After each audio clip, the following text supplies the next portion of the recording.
In today's video, we learn to play Space Weirdos, a super affordable sci-fi skirmish game that you can play with any miniatures in your collection. Hello folks, and welcome to the channel. I'm Lee, your old hammered host. I'm here with Lynn. Hello. And today we're going to try out Space Weirdos, an indie miniatures game we've been hearing a lot of chatter about. Now, we've never played this particular sci-fi skirmish game before, so today we thought we would just dive in, play a sample turn, and sort of learn the game on the fly. And at the same time, maybe demonstrate some of the game mechanics for everyone out there watching. So as I said, the game of the day is Space Weirdos, a self-described skirmish heartbreaker from Garsk Games. We picked up a PDF copy of this game for just $5, so the price is definitely right. I will leave a link in the comment section in case you want to check it out. Author Casey Garsk, and I hope I'm getting that right, describes Space Weirdos as a sci-fi skirmish war game for whatever miniatures you have around. He also says that it is a short and sweet set of miniature rules, cherry-picking various game elements that he likes and kind of integrating them together into a compact zine format rulebook. Which sounds pretty good to me because the whole concept of using minis we already have instead of adding to the pile of shame, and a game that doesn't have a huge initial investment is a pretty cool idea, I think. Particularly if the rule set is entertaining, and based on some of the chatter we've seen on YouTube, it is. So that's what we're going to try today. We will find out for ourselves and hopefully share some of the basics with our viewers along the way. And again, I'll add my usual disclaimer that even though I read the rules a couple times, I am not the expert here, and there's probably going to be some significant distance between my interpretation of the rules and what the author actually had in mind, so take it all with a grain of salt. So Space Weirdos can be played with as few as 4 miniatures on a side, and so for today's demo game, I am redeploying my Stargrave crew, at least a portion of it. This is Omega Sector Patrol, and these are old Void miniatures that I painted up for Stargrave. And they will be facing off against these scrap heap scavengers, and these are actually some custom conversions done by our friend Perry. He has been a collector and a converter for many years, and he made a bunch of these Chaos Mutants, which we think are pretty cool. Okay, Lynn, here's our list of game materials. We need 4+ miniatures for each warband. Check. 1 or more 5-inch measuring sticks. Here we go, we got those. 2 of each of the usual D4 to D12 dice types. So one of the interesting aspects about this game is it uses RPG type dice, and so we have a range of RPG dice ranging from D4s all the way up to D12s. And these are going to be used to represent various stats in the game. So for example, a unit might have firepower of 2d8, and if he gets a buff for some reason, it might go up to 2d10, and if he gets a nerf, it might go down to 2d6, and you can never go higher than d12s and never lower than d4s. And I think the most common dice we're going to use are the d6s, the d8s, and the d10s. I haven't seen too many situations where you might have to go to d4s or d12s, but I guess we'll find out when we get into gameplay. Terrain, check, we'll set that up in a minute, and tokens for movement and conditions. There's no pencil and paper record keeping in this game, but you do need to keep track of how many times a unit is moved during its activation, because that'll affect things like shooting in hand-to-hand. So if you're running real fast and doing a lot of movement actions, it's going to be harder for you to shoot. And if you run, I think, 2 movements, 2 sticks into combat, you get a bonus. So that must be like a charge bonus or what have you. And then, of course, we need to denote whether somebody is activated, I guess, and then they could possibly be staggered and knocked over. And so that's really all we need to worry about. And then we have some tokens for command points. Since this is a 75-point game, if our commanders are still alive, we'll each get 2 command points a turn. If the commander's dead, we only get 1. And those command points allow you to do extra things, like you can buff a certain stat when you need to. You can do Overwatch, which means if someone else is moving on their turn and they run in front of you, you can spend a command point to shoot at them. You can spend a command point to dodge, which means if someone's shooting at you, you can take an extra movement action. And there's a few other things that'll probably come up during the game, but command points could be pretty handy, I think. Okay, this is going to be a 75-point game, which means each warband is 75 points or less.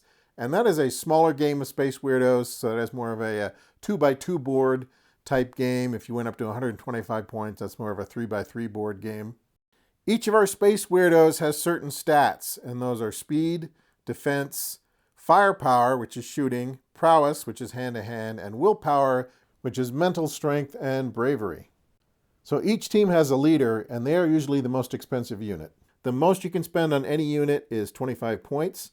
And so the leader will also get a leader trait, and the warband will get a warband trait. So you're spending your points on your stats, as well as your weapons, special equipment, and other stuff like that. So for example, Yana Kalashnikov is the leader. She costs 24 points. She has a leadership trait of Majestic, which means all of her team, as long as she's alive, can use her willpower for their willpower rolls. She has a speed of 3, which means she can move up to 3 sticks during her activation. She has a defense of 2d8, firepower of 2d10, prowess of 2d6, and willpower of 2d10. She has an autocannon for her ranged weapon, a melee weapon, and a stealth suit, which means when touching terrain, enemies do not have line of sight unless they're within 1 stick. So that is Yana Kalashnikov. Her first mate here is Magnus the Berserker. He's 18 points. Basically, he is not a shooty character. He is more of a fighty character. So he has a large power weapon and cybernetics. And then the rest of these guys are all 11-point troopers. So let's see, that's Hudson, Moondog, and Fritz. And so they're only 11 points apiece. And they have an auto rifle, which has a special ability, Aim 1. So they can use an action to aim and buff their shooting attack. And we'll explain more of their stats during gameplay, but that's the basics. And over here we have the Scrap Heap Scavengers led by Pyrometallicus. And they've been digging in the junk pile outside the megacity, so they're looking for all kinds of old technology.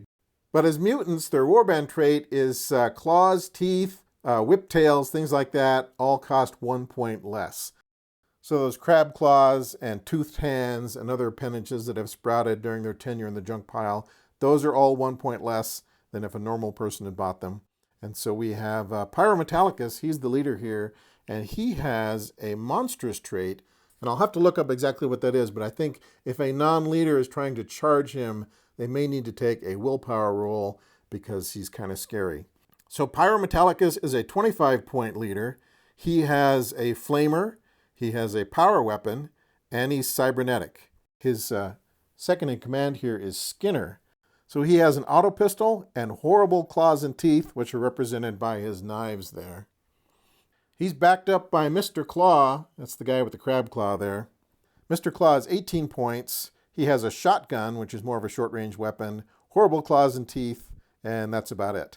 And then Bitey is this guy here. He is the low man on the totem pole, and he has claws and teeth and an auto rifle, and he's worth 12 points. So that's the Scrap Heap Scavengers. There's only 4 of them, but they're a little more expensive than the troopers, and so that's 25 points, 20 points, 18 points, and 12 points. And if this was a 125-point game, then there would probably be another 3 or 4 of these mutants on the table. And so that's when you would take it from, say, a 2x2 game to a 3x3 game or something else. And I don't think there's any practical limit on the range of the weapons except for maybe the flamethrower. So that's why the game recommends a table that is densely packed with terrain. So we're going to take a moment here off camera, set up our junk pile, and then walk you through a sample turn. Now, Lynn, based on what you know, do you want to be the scavengers, scavenging for technology in the junk pile, or the rent-a-cops sent in to chase them off? Oh, I'll just be the weirdos. Okay, you're going to be the weirdos, the mutants. The mutants, yes. Okay, so we're back. We have set up our junk pile. I have placed the rent-a-cops kind of in a line over here. Lynn's mutants are on the other side. And there's no official scenario. This is kind of just king of the junk pile. It is a battle to control the resources in the toxic junk heap. And perhaps this will evolve down the road into a full scenario. But for today, it's just learning the basics. So each round of the game consists of 4 phases. There's the command phase, and that's basically just replenishing our command points. Then there's the initiative phase. We roll for initiative. The activation phase, and then the maintenance phase. So whoever wins initiative can choose to activate one of their soldiers, or have the other player activate a soldier, and then it alternates back and forth. Rolling for initiative. So I got an 8, and you got a 5. Okay, I'm going to start with this soldier here. That's Fritz. He is just an 11-point guy. He has a speed of 2, which means he could move as far as 2 sticks. Now, with movement, you don't have to use the full stick. You can do part of it, but you can only move in a straight line. So if you want to do a turn or anything like that, then you need to use 2 sticks to do so. So you'd have to go like here and then here, but he doesn't have to move the whole stick. And I don't believe there's any reference to facing in this game, so we'll just assume they have no facing and that you can kind of be pointed wherever you want at the end of your movement. So Fritz is going to take 2 movements. He's going to go kind of like this, and then kind of like this. And I think the way the sticks work is that as long as both ends of the stick are touching whatever you're trying to measure, then it's within 1 stick. So there you go. I guess we're playing edge to edge as far as movement and other things, unless we learn otherwise. Okay, so Fritz here moved twice, and that's the most he can move because that was his speed attribute.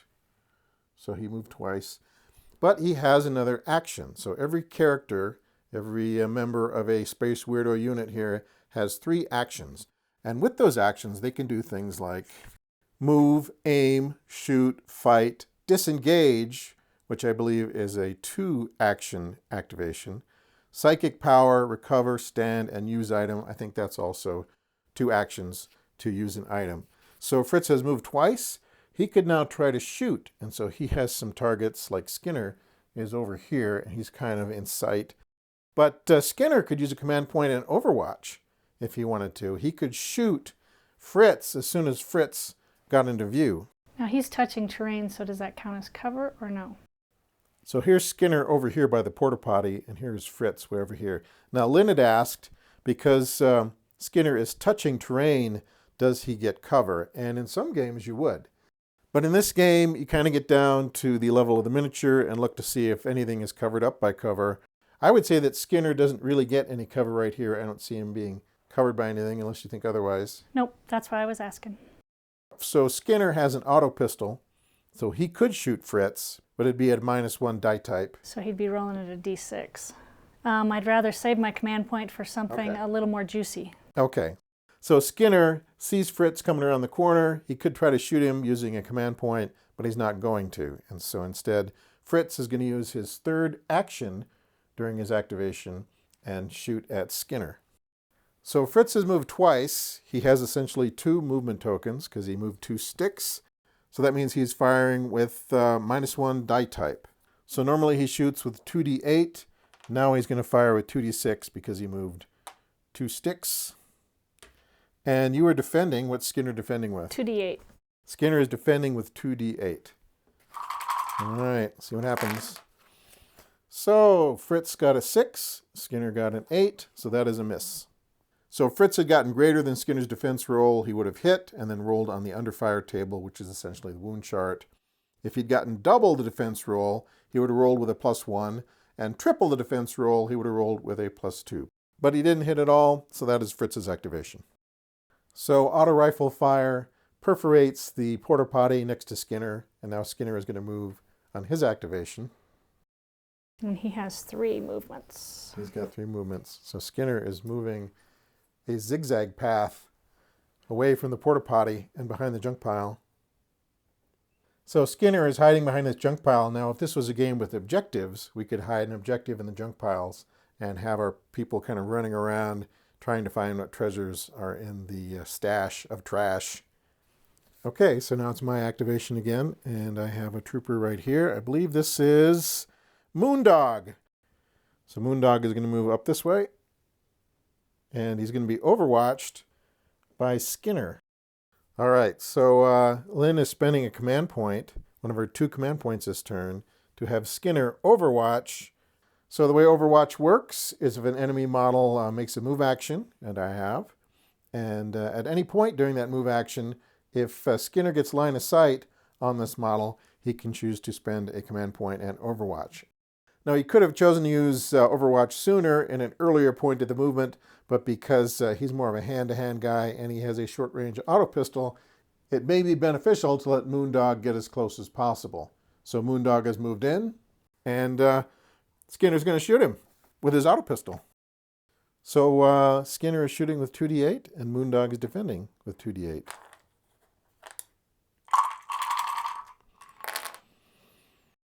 Okay, Moondog got a 6. Skinner got a 12. That's so double. That's actually double.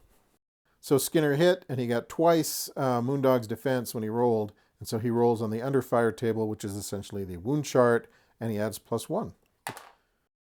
So that's a 9, plus 1 is 10. That is out of action, so Skinner got a solid shot on Moondog and took him out. Poor Moondog, taken out by Overwatch. That was a good use of a command point. That was a good use of a command point. So a good attack roll and a good wound chart roll, basically. Okay, now it's the Scrap Heap Scavengers activation again, and they're going to activate Bitey, who is kind of the low man on the totem pole. But he does have an auto rifle, and so he can shoot way across the table here at Yana Kalashnikov. But I can use a command point to dodge out of the way before he even shoots. So the way it works is there's a command point order of operations. So the attacker declares an enemy to target. Then the defender declares whether they're going to first strike or dodge. Then the attacker declares whether they're going to use a power-up. So before Bitey decides whether he's going to aim or anything else, Captain Kalashnikov, way over here, is going to use a dodge action and move out of the way. So she is going to move 1 stick, spending a command point to do so. So she's going to dive behind this junk pile over here. So as long as her shoulders and torso are out of line of sight, she's out of line of sight. So Bitey was going to shoot at Captain Kalashnikov, but she dodged, so he may decide to move. So Bitey is going to use one of his actions to move this way, which should give him line of sight on Fritz. So Bitey moved, only 1 stick, so that's not going to penalize anything. He's going to aim, which is going to improve his shooting by 1 die type. And Fritz has cover, which is going to improve his defense by 1 die type. So Fritz normally has a defense of 2d8. Now he's got a defense of 2d10. And Bitey has firepower of 2d8, which has been buffed to 2d10 because he aimed, right? Yep. So Fritz got a 12. Bitey got a 13. So Bitey's firepower is greater than the defense, and so he rolls on the under fire table. 2d6. 8. 8. Staggered. Fritz is staggered. So he is staggered. He will have to recover on his next activation, and I believe if he's shot at again, he defends it at -1 die type. So that was Bitey. So Bitey moved, aimed, and he shot, and so that is his activation. Okay, it's my activation again. I'm going to activate Captain Kalashnikov because we need to start doing something. We're getting picked apart by these wily mutants. I think she can move kind of this way. Still maintain a little cover. So Captain Kalashnikov has moved slightly, that still counts as 1 stick, to get on the edge of this pile of cover, and she's going to shoot over here at Skinner. Now Skinner could spend a command point to dodge, but he's already in cover, which will buff his defense roll. And one other thing to keep in mind is that because Skinner has moved 3 times, then he gets a +1 on his defense against shooting because he's running around. So he would be defending with D12s, and she would be shooting with D10s. So you may or may not want to use that command point. Yeah, I'll just not use it. So Skinner is going to rely upon his running and dodging and cover to protect him. So Yana moved. She's shooting with her autocannon, which lets her reroll 1s or 2s. So go ahead and roll. I got a 12 and you got a 16, so that missed. Well, she's going to shoot again with her second action. Third action, actually. She's going to shoot again. So she got a 13 versus Skinner's 7. It's not quite double, but it is still a hit. So Skinner right here took a hit from the autocannon. And we rolled d6s to find out what happens. Low numbers. Low numbers. 4. So on the under fire table, a 4 means a snapshot. So Skinner got shot at, but it didn't hit him, and he gets to make a snapshot in return. However, Yana Kalashnikov is wearing a stealth suit, and she's touching cover. So Skinner's line of sight in this case is limited to 1 stick. So he can't quite see her. Okay, that's Yana's activation. Okay, it's Lynn's activation once again, and you're moving Mr. Claw, who has a shotgun and a big pinchy claw. So he's going to move once. All right. And then shoot at Fritz. Okay, so Mr. Claw is shooting at Fritz. There's no cover in the way. Mr. Claw does have a shotgun, though. So he's further than 1 stick away with a shotgun that's -1 die type, so he's rolling d6s. Fritz's defense is normally d8s, but he's staggered, so he's also rolling d6s. Okay. Yeah, and the shotgun rerolls firepower rolls of 1. So Fritz got a 10 and Mr. Claw got a 4. And Mr. Claw will shoot again. Yeah, so Mr. Claw has 3 actions, like everybody does. He moved once. He shot once. Shotgun can shoot twice in a turn, so shoot away. And this one is better, so that is a 5 for Fritz and a 10 for Mr. Claw. That is double, so yeah, you roll on the under fire table at a +1. And 10 plus 1 is 11, and Fritz is out of action. So he was staggered, and he took some buckshot to the chest, and that is the end of Fritz. Poor Fritz. So that is 2 troopers down. So I'm running out of rent-a-cops, but I do have Magnus the Berserker here, who has no ranged weapon whatsoever, but he does have a power sword and cybernetics. Okay, so Magnus is going to move 2 sticks. That's his maximum movement. So that's where Magnus ends up. So now it's your activation again, and who do you have left? You have Pyrometallicus, the leader. Pyrometallicus only has a flamethrower, so the range is kind of short. It's like 1 stick in a triangle shape. Right, but you get everybody under that gout of napalm. So he's just going to move up behind here. All right. So Pyrometallicus is waiting back here. His flamethrower kind of works, not exactly, but more or less like that. So anything in that triangle, once you put the 3 sticks together, would be what gets hit by the napalm. Including your own guys. Including your own guys. Okay, so that's Pyrometallicus, and that is all of your peeps, right? It is. You have 1 left, though. I do have 1 left. So that's Skinner right there, Mr. Claw right here, Bitey by the porta potty, and Pyrometallicus. And they have so far killed or incapacitated 2 rent-a-cops. So, yeah, they're holding their own. They're defending that trash pile. And I have 1 soldier left, and that is Hudson. Hudson is still left. He's behind a porta potty as well, and so Hudson is now going to have to do something heroic to save the day. So I think if Hudson went right there, he could shoot at Mr. Claw.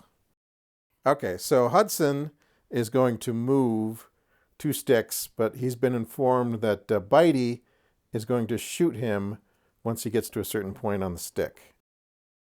So yeah, Lynn would like to overwatch Hudson there, but we reviewed the command point rules, and you can only overwatch once per round, so you cannot. So you'll have to save your command point, and Hudson will complete his movement. He's got 2 movements now, and he has 1 action left to shoot, and so he's going to shoot Mr. Claw. Mr. Claw is going to dodge.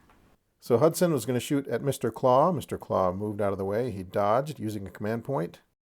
So instead, Hudson will shoot at Bitey, though Bitey's going to get some cover. So Bitey is over here. He's getting shot at. He is the low man on the totem pole, so he's a little bit weaker than some of the other guys, but he does have some cover. So Hudson shoots with a 2d8, but he moved twice, so he's down to 2d6. Bitey defends with a 2d6, but he's got cover, so it's a 2d8. So roll away.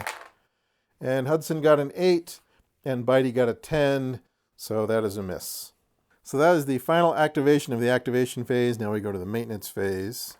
Check for broken warbands. If at the end of this round your warband's leader is out of action, or your warband has half or less of its starting number of models, you must check to see if it's broken. So I am not quite down to half yet, but almost. For 1 command point, a player's warband can regroup if they're broken, resolve any scenario-based effects, and return to the command phase. So we would go to the command phase at the top of turn 2, but we're going to call it good right here. We spent 2 hours of real game time working our way through the rules, but I can see how this game could be a lot of fun.